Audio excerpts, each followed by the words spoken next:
Gila ya, ada satu momen di TV yang bikin aku mikir, kok bisa sih ini ditarik? Padahal itu real banget. Aku yakin kalian juga sudah lihat videonya. Jurnalis CNN yang lagi liputan di Aceh. Terus dia nangis. Bukan nangis drama ya, tapi nangis karena kenyataan di lapangan itu emang segila itu. Warga belum makan, akses putus, bantuan susah masuk. Dan jujur, itu bukan cuma laporan berita, itu jeritan. Terus yang bikin aku heran, videonya viral. Di take down, hilang dari kanal resminya. CNN bilang ini keputusan redaksi. Katanya videonya rawan disalahgunakan, rawan di framing, rawan dipelintir. Oke, secara profesional aku ngerti. Tapi sebagai masyarakat yang sudah lihat, malah di take down gini membuat orang-orang pada salah sangka dan mikir yang enggak-enggak. Soalnya gini ya, video itu bukan marah, bukan nuduh siapa-siapa. Cuma nunjukin realita. Dan kadang realita itu lebih berbahaya daripada opini. Apakah ini soal etika jurnalistik atau karena terlalu jujur sampai bikin banyak pihak nggak nyaman? Aku nggak nuduh siapa-siapa. Aku cuma pengen kalian mikir. Menurut kalian, video kayak gitu harusnya dihapus atau justru harusnya disebarin biar kita semua sadar? Lu bingung kan? Apalagi 2 minggu lu tanpa makan, minum yang jelas, selimut, rumah, listrik, internet.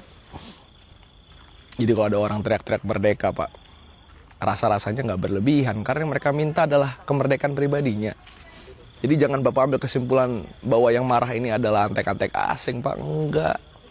Ini ya karena Aceh mengibarkan bendera putih tanda sudah menyerah. Bahkan gubernurnya membangkang imbauan Pak Prabowo yang melarang sumbangan asing. Awalnya Pak Prabowo ingin menjadi pahlawan karena dianggap bisa mengatasi bencana Sumatera tanpa bantuan negara lain. Tapi setelah kasus tenda BNPB viral yang dibangun menjelang kunjungan Pak Prabowo, BNPB klarifikasi kalau terdapat keterbatasan personel dan jumlah tenda. Tandanya negara sudah tidak mampu. Untuk itu teman-teman Indonesia dari luar negeri bermaksud untuk memberikan donasi, tapi malah terhalang oleh bea cukai. Parahnya Mendagri Pak Tito Karnavian nyinyir karena negara Malaysia mengirim bantuan kurang dari 1 miliar yang tidak seberapa. Sementara itu Menteri Sosial Pak Saifullah Yusuf mempersulit dan mewajibkan penggunaan auditor bersertifikat jika berdonasi di atas 500 juta. Padahal donasi itu kebanyakan dari platform Kitabisa yang dapat izin Kemensos dan bisa diketahui siapa nama donaturnya secara rinci. Anehnya Mensos mengancam akan memenjarakan donatur selama 3 bulan kalau nekat berdonasi tanpa izin Kemensos langsung. Akhirnya Gubernur Aceh menyurati UNDP dan UNICEF untuk meminta bantuan karena ditinggal bupati yang umroh dan pergi karaoke. Menurut kalian kenapa ya negara lain disuruh investasi untuk IKN tapi dipersulit untuk donasi bencana? 3 minggu melihat kondisi Aceh tidak ada perubahan. Lebih dari seminggu saya dan rekan saya Urip Handoyo berada di Aceh, tidak ada perubahan, Herano. Jadi wajar masyarakat Aceh mengibarkan bendera putih kepada pemerintah dan mengirim surat kepada UNDP dan UNICEF untuk meminta bantuan karena tidak. Herano, lihat sekali lagi di sebelah sana masih banyak anak-anak yang nggak makan.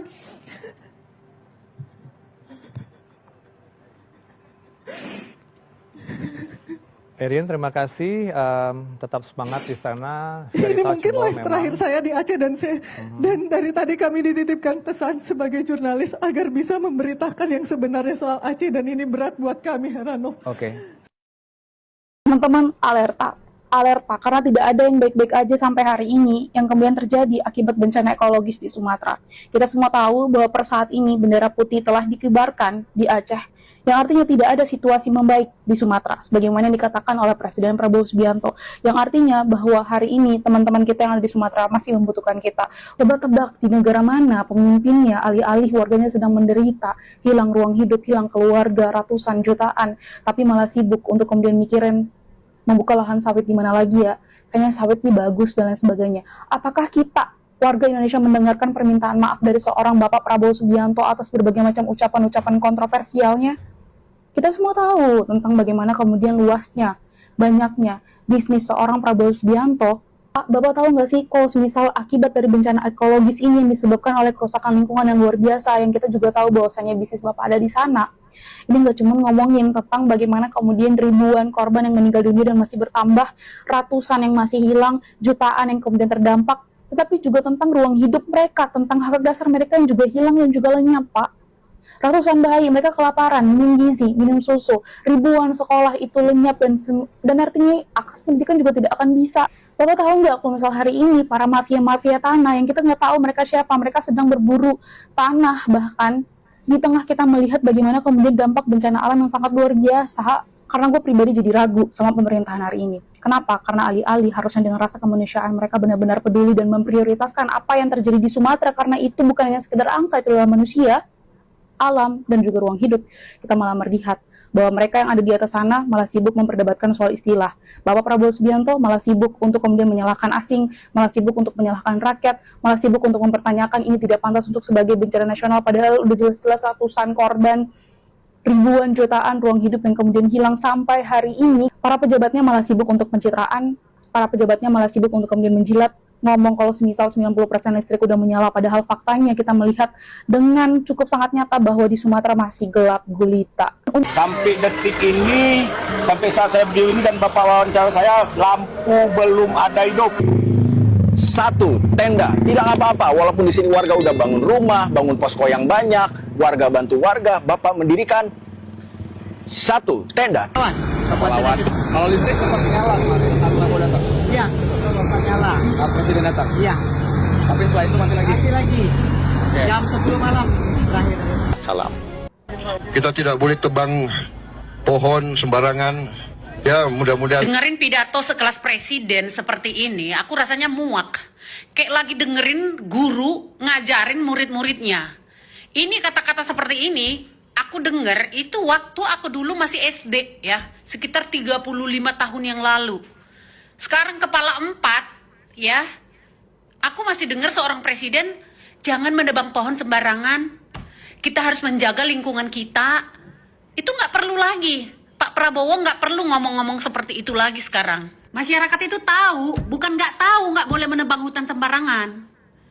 Masalahnya tidak ada tindakan tegas, tidak ada yang namanya itu aturan yang jelas. Kelas presiden tuh harusnya udah nggak kayak gitu pidatonya, nggak ada isinya nih pidato seorang presiden kayak gini.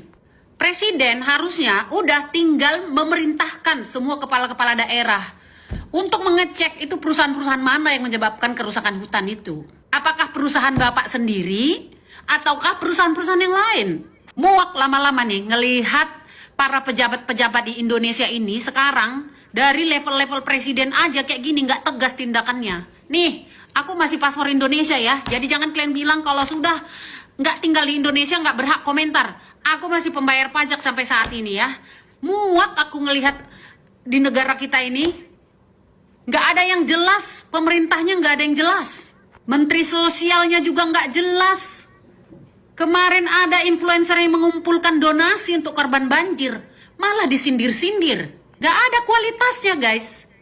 Itulah kualitas-kualitas pejabat-pejabat yang mungkin untuk mendapatkan jabatan itu supaya menang, sogok menyogok. Ya, ada orang dalam lah, ada pelicin lah. Kualitasnya kayak gitu tuh pejabat-pejabatnya. Mental-mental korup ya, di mana-mana itu. Kayak gitulah dia. Makanya nggak berani bertindak tegas. Aduh, gini amat ya punya presiden. Loh, kenapa gini amat? Kan dari awal udah pernah tahu kan, siapa yang kekeh banget pengen jadi presiden karena harta tidak bertambah akibat tidak berkuasa selama kurang lebih 20 tahun. Bahkan banyak aset saya, pabrik saya yang mandek karena saya tidak dapat kredit, karena saya tidak berkuasa 20 tahun. Kita punya presiden saat ribuan jutaan yang terdampak, jutaan yang rusak, ruang hidup alam manusia di bencana alam atau bencana ekologis dari Sumatera. Oh, itu hanya 3 provinsi dari 38 provinsi. Kita punya presiden saat kemudian dalam program prioritas utamanya makan bergizi gratis terdapat ribuan bahkan yang keracunan akibat MBG. Yang dibilang apa? Oh, itu hanya sekian-sekian persen saja. Kita punya para pejabat yang setiap ada masalah di negara ini, yang selalu dipikirin apa coba? Kelapa sawit. Yang selalu disalahin apa coba? Antek-antek asing. Sebenarnya apa sih yang ada di isi kepala pemerintah kita hari ini? Alih-alih mereka menetapkan sebagai bencana nasional karena kita melihat bahwa jumlah korban, jumlah kerusakan, dan dampaknya tidak beda jauh dengan tsunami yang terjadi di 2004 bahkan. Tapi mereka malah sibuk untuk berdebat soal istilah. Rakyat yang turun ke sana buka donasi sebagai relawan malah dilihat sebagai saingan, sebagai kompetitor. Membandingkan dengan mereka yang memang tugas mereka ya bekerja untuk rakyat. Itu dilihat-lihat yang malah kerja ya rakyat bantu rakyat, warga bantu warga. Di mana sebenarnya tanggung jawab job desk-nya para mereka-mereka ini yang udah dipilih oleh rakyat tuh di mana sih? Apakah kita mendengarkan permintaan maaf mereka? Apa kita mendengarkan, melihat dengan tulus rasa kepedulian kemanusiaannya mereka? Mereka malah sibuk untuk cari pencitraan, kampanye. Pilih presiden ini seumur hidup. Sok-sokan turun, pikul beras, dan malah sibuk untuk melakukan manipulasi. Oh, listrik di sana udah nyala 90%. Situasi membaik di sana, tenang aja, sabar. Oh, kita tidak butuh bantuan asing. Kita bisa kok, padahal apa? Gak mampu. Udah gak mampu menangani banjir, bandang, longsor, bencana ekologis yang sebegitu besarnya di Sumatera.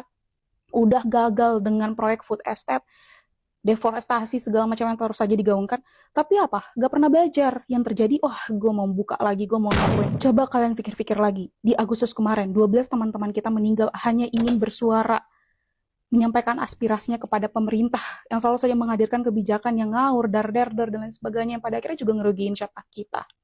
Tapi apa respon dari pemimpin kita, dari para pejabat-pejabat kita? Naikin pangkat polisi. Apa respon mereka? 5.000-an teman-teman kita ditangkap. Apa respon mereka? 1.000-an teman-teman kita yang kemudian dijadikan tersangka, bahkan hari ini masih banyak kemudian ditangkap. Ini yang dinamakan dengan negara demokrasi. Ini yang dinamakan negara yang kalau misalkan kita baca di konstitusi tertinggi Undang-Undang Dasar Negara Republik Indonesia 1945, dikatakan di dalam bab khusus bahwa ada hak asasi manusia. Ini yang dinamakan negara yang menjunjung tinggi HAM, negara demokrasi. Dan gue jadi mikir. Untuk Presiden Prabowo, Pak, saya punya permintaan sederhana aja, Pak. Tolong bentuk tim khusus dari masyarakat untuk ngasih report dan monitor ke Bapak. Kalau memang orang-orang sekitar Bapak nge-keep informasi. Kalau memang mereka ngasih info yang cuma pengen bikin Bapak happy. Kalau memang cuma mereka ngasih info yang bikin kesannya seakan gak mencekam supaya mereka gak dipecat. Tolonglah, Pak. Sederhana permintaan saya. Bikin tim khusus biar kami kasih tunjuk suasana lapangan sebetulnya, timeline medsos sebetulnya. Karena, Pak, ini rumah luluh lantah, Pak.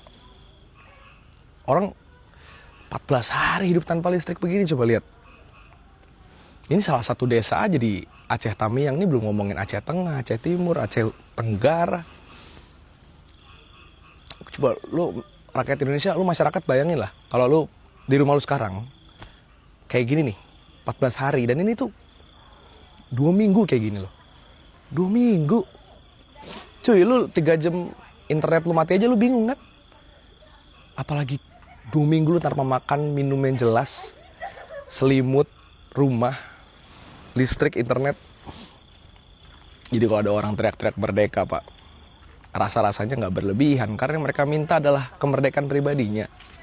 Jadi jangan Bapak ambil kesimpulan bahwa yang marah ini adalah antek-antek asing, Pak. Enggak. Ini ya karena negara lambat, Pak. Karena yang rakyat minta nggak seberapa. Mereka cuma minta hak dasarnya terpenuhi, itu aja. Kita nggak minta komisaris. Kita nggak minta tunjangan sebesar DPR. Kita nggak minta direktur BUMN. Kita nggak minta jabatan-jabatan kepala dinas, jabatan menteri, ketum parpol. Enggak, Pak, kita minta hak dasar doang. Jangan hidup di bubble sendiri, Pak. Nanti Bapak nggak tahu rakyat akan semarah apa. Repot, Tar. Ngeri banget ya, di Aceh itu udah banyak bendera putih bertebaran di mana-mana. Ini tandanya jelas ada yang mau pecah belah bangsa. Narasi merdeka, pisah dari Indonesia, sana sini udah mulai kedengeran. Sebenarnya isu pecah belah ini udah ada dari tahun 2018 atau 2019 gitu. Tapi pada saat itu yang dibenturin adalah agama. Tapi ternyata kita nggak mempan dibenturin isu agama. Nah, sekarang yang lagi dinaikin buat dibenturin itu adalah soal suku dan etnis, buat ciptain bibit-bibit separatisme. Jadi gue titip sama kalian, gak apa-apa kita beda pendapat, debat, berantem soal politik, pemerintahan, itu wajar karena kita berdemokrasi. Tapi kalau udah soal bangsa Indonesia, merdeka sendiri, separatisme, gerakan pecah belah, itu jangan dinormalisasi. Jadi kalau kalian nemu berita, video orang yang mengarah ke separatisme atau pecah belah, tandain guys, kalau perlu kasih pelajaran. Ingat, kita Indonesia, jangan mau dipecah belah.